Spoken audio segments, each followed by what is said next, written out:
I'm gonna try the walk-in again. That's stupid.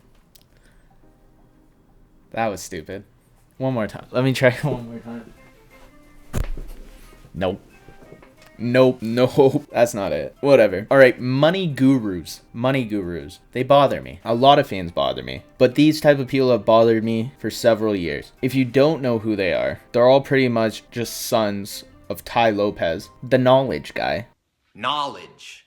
Who you've probably seen if you've watched YouTube in 2015. Pretty much what they do is they're either really rich or they're really good at making it seem like they're rich, but they talk about how to do businesses and they made money so you can make money too. And then pretty much their whole gig is that they sell courses that are like extremely expensive and pretty much give you the promise that your business is going to go from nothing to Facebook with this course, or Meta now. So they've always bugged me. Motivational speakers have always bugged me. Nobody's that happy. It's just impossible. But what really bugs me is how they talk and the amount of lies that they just talk about. They're cool lying to each other.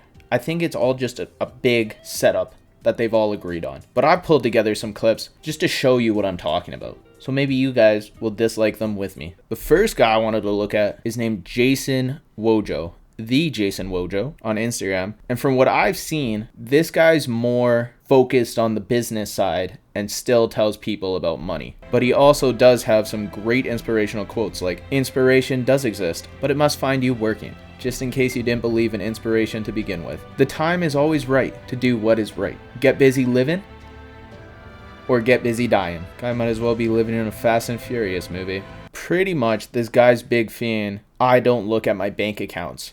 Like he says he doesn't have bank account apps. I'll show you it right now. I have no clue how much money I have right now. I deleted all banking account apps. I won't download it unless I'm about to buy a house. Because you attach yourself to this number that means nothing. It's not even your fucking money anyway. It's in someone's 401k, mortgage, it's not even yours. So his main fan is that he's making so much money that he doesn't need to look at how much money he's making. So he deletes all his banking apps so that he has zero attachment to money and only focuses on making it. But what we later come out to find is that that's all a lie, and he's actually selling you a course on ways to manage your money. Here's how to know exactly what you're making and how much you're actually spending. I use a personal budget sheet just like this, keeping track of my total monthly income, monthly expenses, monthly savings, and cash balance at the end of the month. The more you track your money, the more it stays with you. So which one is it, Jason? Should I not be looking at how much money I have? Or should I make sure I track every coffee I get in my life? And if you don't have your bank account information, how do you even know you're rich? What if you're just rocking around with like $200 in your bank account? You'd never know. But that's not where it gets bad. Because at least Jason only talks about numbers and money and a couple inspirational quotes here and there. Next guy I want to show you is Jason Capital, who just from his haircut, you know is going to be a bundle of joy. He does yoga. One thing about him that really irks me is that at the end of all his Instagram posts, there's always a slide and he puts basically an ad selling you his course. Because he's that great a guy. He wants you to succeed so badly. Every Instagram post you see of him, he wants you to know that if you buy his course, your business will be the next Pinterest. But where do you draw the line? So it's a nice picture with him and his girlfriend. Looking great, both of them. They're heading out to dinner. I think he's got leather pants on, though. That's a little wild. Him and his girlfriend are heading to dinner, and then he tells you everything he's going to order at the restaurant, because I guess he's got that pre-prepared. Must be so much fun to go to dinner with. And then he says, P.S. I'm working with people who want a side hustle that could pay you more than your current salary. Skip ahead 2 slides. Hey man, do you want a side hustle that won't interfere with your job? If you do, I've just decided to personally take on and train a few more guys who want a side hustle that could pay you more than your current salary. I don't know how much you make, so I can't say for sure. But one that won't interfere with your job or your work while you're building it. So if you're interested, there's 2 boxes you must check before we can go further here. So box number 1, your current job pays you $4,000 a month or more, but you don't like what you do. That's why you're listening. Box number 2, you live in the US, the UK, or Australia, and you're willing to be coached in order to grow. So if that's you, just message me the word, and me and my team will message you back all of the details.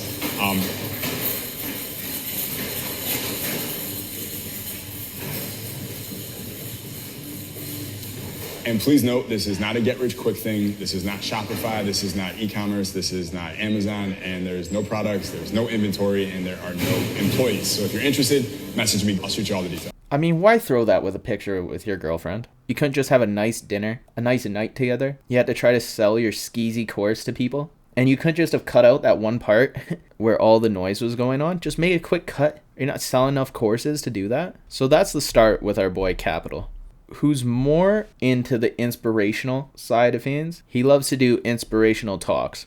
One being, when I was a kid, I remember we would sit down to dinner. My mom makes hamburgers and potatoes. As a side dish, she would get one red pepper and she'd cut the pepper into like 7 slices. I had a brother, I had a sister, I had a mom and a dad. There's 5 of us. So 7 red pepper slices for 5 of us. We each take one and then the plate goes at the table. Well, now there's 2 red pepper slices in there and there's 5 of us. And I don't want to take that red pepper, even though I want more, because if I do, I'm taking from my mom. Or if I do, I'm taking from my brother or my sister or my dad. And I don't want to do that. I'm not a bad person. And they're thinking the same thing. And it is a metaphor for how we look at money. We think if I take some, I'm greedy and they're gonna be left with less. And that's not how money works. When I became a millionaire when I was 24, you know one of the first things I did at my place in LA? I had my housekeeper buy all the red peppers that the grocery store had. And she filled our fridge. I'd open the drawer and there is acres of red peppers sitting in there. But that was the point. We live in a world where there are acres of red peppers around you. What's cool about red peppers? If you grab a red pepper, are you able to use the seeds to grow more of them for yourself or for others? Abso-fucking-lutely. your mom couldn't just made it 5 slices? And were people really jumping to get the last pepper slices? That was the highlight of your meal. I also love how he just slips in. When I became a millionaire, at 24, I put in my house in LA, downtown, with my Ferrari in the garage and penthouse view, with a table tennis game set up and a pool table on the side and a jacuzzi in my pool. I had my double door fridge. I filled my fridge with red bell peppers. Like, that's not just a take up of space. You're gonna use all those red peppers before they expire? They don't last that long. Now you just took all the red bell peppers from the grocery store. Some mother was trying to get that so that she can make a sick spaghetti dinner, and you just took away an Italian family's hopes. So now who's greedy, Jason Capital? All because your family loved red bell peppers. He loves to do these motivational talks where a bunch of people come in, probably buy tickets, look up to this guy, and then he basically tells them how to be confident. He was like a pickup woman coach at one point, which always ends well. I'm just gonna show you the clip. Am I cool? Fuck yeah. Am I cool? Fuck no. You're a fucking loser. Bruh. You're one of the biggest losers I've ever seen in my entire life. I don't know why you're here. Look at me now. Look at me now. Look at me now. Who fuck cares what I think? I don't know anything about you. I've never met you before this weekend. I don't know anything about your life or what you've been through or what you've gone through. How the fuck do I have a right to have an opinion over you? Make sense?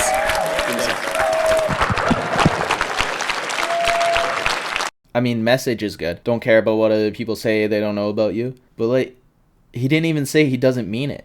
He didn't take that back. He just said, you're a loser. Now look at me. Why should I have an opinion on you? And obviously this kid cares about what you're saying. He just shook when you asked if you're cool to him. Which, I mean, who's really the loser here if you're asking other people that come to your seminars, am I cool? It felt like just more my haircut's better than yours type situation. He also just wears flip-flops all the time. I think it's like the capris and flip-flops that kind of put me off of him. An opinion you have that might piss some people off. A low status person will make a joke and then they'll laugh at the joke, hoping that other people will laugh at it too. A high status person typically says a joke and they say it straight faced and other people laugh and they're not. And that's high status. You know, they make a joke and they go, right? It's funny. Yeah. Okay. Yeah. Laugh at my joke. Listen to my story. Tell me I did good. Text me back. Text me where you are all the time. Call me 10 times a day and let me know where you are, right? Like, all of those things are needy. And if you have a big purpose for yourself, it really is, by the way, having a big purpose. It really, truly is. It's, in my opinion, it's like one of the ultimate ways to get leverage on yourself and kind of naturally fix all of these unattractive behaviors that we've been programmed with from a young age. You don't have time for someone to be like, did you laugh at my joke? Did you not laugh at my joke? Do you think it's funny? Why didn't you text me back so long? Like, why did it take so long? You're not thinking about those things because you're fucking passionate about the thing you're building for yourself, for your family, for your future, and for the world. Thanks, J-Cap. I didn't realize that laughing at a joke would mean that I have no purpose in life. Next time you go out with your friends and you guys want to share a laugh together, just remember, J-Cap said, never laugh at your joke. This is the last guy that I'll give you as reason why money gurus are the worst people. Mostly just because of all the lies he's throwing out. But his name's Brad Lay. I know nothing else about him besides I just saw these couple clips and I just had to show how much this guy sucks. But pretty much what I gathered is that he is a woman expert. I'll show you. I got to a point where, I didn't use pickup lines. I'd just roll up and say, listen, it would be a complete tragedy if I didn't at least introduce myself. My name's Brad, what's yours? And never did they not give me their name. Never did they not give him their name. It's usually just a general nice thing people do. Somebody introduces themselves, they give them back their name. I didn't know it was such a big deal that you're able to say, hey, I'm Brad, and somebody says, hey, I'm Tiffany, and suddenly you're a woman expert. But we'll continue, Brad. And then once they gave you their name, you had to keep it going. But at the end of the day, who would have thought? Once they give you their name, you actually have to talk to them. So much learning. Knowledge. The takeaway, I think, is the highest conversion rate in history. I forgot who it was, but someone said you roll up to a girl and say something like, so other than your looks, what else do you have? Or some shit like that. We went over this whole one in the last podcast, actually. Yeah, and that's the takeaway. Neil Strauss, The Beauty is Counting. So now you're just being mean to girls that you introduce yourself to? Hey, you look good, but do you even have anything else going on? Because, I don't want to talk to you. Good one, Brad. Way to pick up chicks. This one is an example of him picking up a chick. One time I was at a car dealership. There was just a stunner sitting there. So I walked up and they're like, dude, let's see you pick her up. There ain't no way you can get that girl. So I rolled over there and started talking to her. Turns out she has a boyfriend. Hard abort mission. So I turn around and I'm walking away. And one of my guys says, thought you were a closer, bro. Shut up, man. And I thought, damn, because, dude, I tried, and she said no. So I rolled over there, and I said, hey, let me ask you a question. She said, yeah. I said, what'd you have for dinner last night? She said, pasta. And I said, what'd you have the night before? She said, chicken. And I said, why didn't you have pasta? She goes, why would I eat pasta every night? And I said, exactly. Call me when you're tired of pasta. And, dude, 3 days later, she called me. Apparently her boyfriend wasn't treating her right. She called me. We dated for like a year and a half, but it was because of that she called me. So it's not always a takeaway. Sometimes it could be charming. Sometimes it could be, just something they find cute. But mostly it's the takeaway. Like if you're desperate. That's why Brad can get any girl he wants. And I just want you to picture this. You're at a car dealership, and he said his guys told him to go talk to the girl, which means there's more than like 2 guys there. How many people deep are you rolling with to the car dealership, Brad? I feel like any more than you and your friend makes it weird. Now there's just 5 of you all standing in the middle of the car dealership, and then you see this girl. Is she alone? Her boyfriend's not with her, I guess. She's probably strong and independent. And 5 guys just snickering, telling you to go pick her up. Don't you think that's weird? And what were you even there for? Were you buying a car? Was nobody helping you? How did this interaction even happen? Was nobody helping her? So then you walk over to her. 4 other people behind you staring at her probably. She tells you she's got a boyfriend, not interested. That should just be like, hey, I'm out of here. I'm done. And then Brad decides to go back and say, do you have pasta every night? Which there's just no shot that this worked. I just refuse to believe that he dated this girl for a year and a half after this was the interaction in the car dealership. Anyway, that's why money gurus bother me.